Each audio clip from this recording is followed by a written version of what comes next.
Hi, എൻ്റെ സ്വന്തം റെസിപ്പിയിൽ ഞാൻ ഇന്ന് കണ്ടുപിടിച്ച ഒരു കാര്യമാണ്. എല്ലാവരും ചെയ്ത് നോക്കണം. അടിപൊളി സാധനമാണ്. ഒന്നുമില്ല, നമുക്ക് നേന്ത്രപ്പഴം ഉണ്ടല്ലോ, അതായത് ഏത്തയ്ക്ക ഇതുപോലെ കരിഞ്ഞിക്കുക. നമ്മുടെ ഈ പൗഡർ ഇടുക, ഒരു മുട്ട എടുക്കുക, അതിലേക്ക് കുറച്ച് പാൽ ഒഴിക്കുക. എന്നിട്ട് അത് നന്നായിട്ട് അങ്ങോട്ട് ഇളക്കി കൊടുക്കണം. ഇളക്കി കലക്കി അതിലൊരു തുള്ളി ഉപ്പിടണം കേട്ടോ. എന്നിട്ട് അത് ഏത്തക്ക ഇതിലോട്ട് ഇടണം. എന്നിട്ട് ഈ പൗഡറിൽ ഇങ്ങനെ മുക്കണം. ഇത് നമ്മുടെ ഈ ഫ്രൈഡ് ചിക്കൻ്റെ ഈ ക്രിസ്പി പൗഡർ ഉണ്ടല്ലോ, അതാണ്.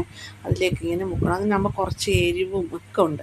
എന്നിട്ട് എല്ലാം ഇങ്ങനെ മുക്കിയെടുത്തിട്ട് നല്ല ചൂടെണ്ണയിൽ, നല്ല എണ്ണ ചൂടാക്കി തന്നെ നിർത്തണം. ഹൈ ഫ്ലെയിമിൽ തന്നെ വെച്ചുകൊണ്ട് ചൂടാക്കി എണ്ണയിലേക്ക് തന്നെ ഇത് പറക്കി ഇങ്ങനെ ഇട്ട് കൊടുക്കണം. ഇട്ട് കുഴക്കുമ്പോഴേ അത് നല്ല ക്രിസ്പി ആവും, കാരണം ആ പൗഡറിൻ്റെ ഇത് കൊണ്ട് കേട്ടോ.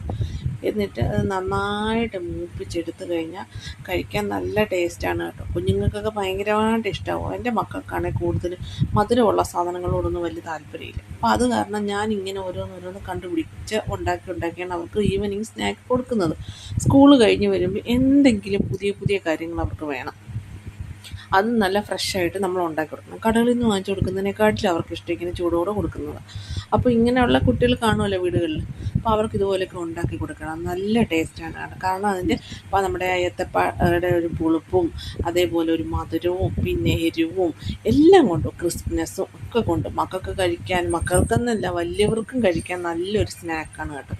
ഉണ്ടാക്കി നോക്കണം. ഞാൻ ഉണ്ടാക്കി എൻ്റെ മക്കൾക്ക് കൊടുത്തതിന് ശേഷമാണ് ഞാൻ ഈ വീഡിയോ ഇട്ടത്. കാരണം എൻ്റെ മക്കളെപ്പോലെ തന്നെ ആയിരിക്കുമല്ലോ മറ്റുള്ളവരും, അതേ ടേസ്റ്റുള്ള കുട്ടികളായിരിക്കുമല്ലോ. അപ്പം അതുകൊണ്ടാണ് കേട്ടോ. എല്ലാവരും ഇതുപോലെയൊക്കെ ഉണ്ടാക്കി നോക്കണം. പിന്നെ എൻ്റെ ചാനൽ ഇഷ്ടപ്പെട്ടിട്ടുണ്ടെങ്കിൽ എൻ്റെ ചാനൽ സബ്സ്ക്രൈബ് ചെയ്യുകയും ലൈക്ക് ചെയ്യുകയും കമൻറ്റ് ചെയ്യുകയും വേണം. ഞാൻ ചെയ്യുന്ന വീഡിയോയിൽ എന്തെങ്കിലും തെറ്റുകുറ്റങ്ങളുണ്ടെങ്കിൽ നിങ്ങൾ പറഞ്ഞാൽ മാത്രമേ ഞാൻ അറിയത്തുള്ളൂ. അപ്പോൾ അത് കാരണം എന്തായാലും നെഗറ്റീവായാലും പോസിറ്റീവായാലും എൻ്റെ അടുത്ത് അറിയിക്കണം. എങ്കിൽ മാത്രമേ എനിക്കത് കുറച്ചുകൂടി ഇമ്പ്രൂവ് ചെയ്ത് കൊണ്ടുവരാൻ പറ്റത്തുള്ളൂ. അപ്പോൾ ഇതുപോലുള്ള പുതിയ റെസിപ്പീസ് ഞാൻ ഇനി കണ്ടുപിടിച്ചിരുന്നതാണ്. സ്വന്തമായിട്ട് ഞാൻ കണ്ടുപിടിച്ചിരുന്നതാണ്. അപ്പോൾ ഇതാരെങ്കിലും ഇനി ഉണ്ടാക്കിയിട്ടുണ്ടോ എന്ന് എനിക്കറിയത്തില്ല. ഞാൻ ഇതുവരെ ഒരു ഇതിലും കണ്ടിട്ടില്ല. അപ്പോൾ ഇതുപോലെയൊക്കെ ഉണ്ടാക്കി നോക്കി മക്കൾക്ക് കൊടുത്ത് അവർക്ക് ഇഷ്ടമാണെങ്കിൽ എനിക്ക് കമൻറ്റ് ഇടണം. അപ്പോൾ അത്രയുള്ള മക്കളെ tata bye bye see U.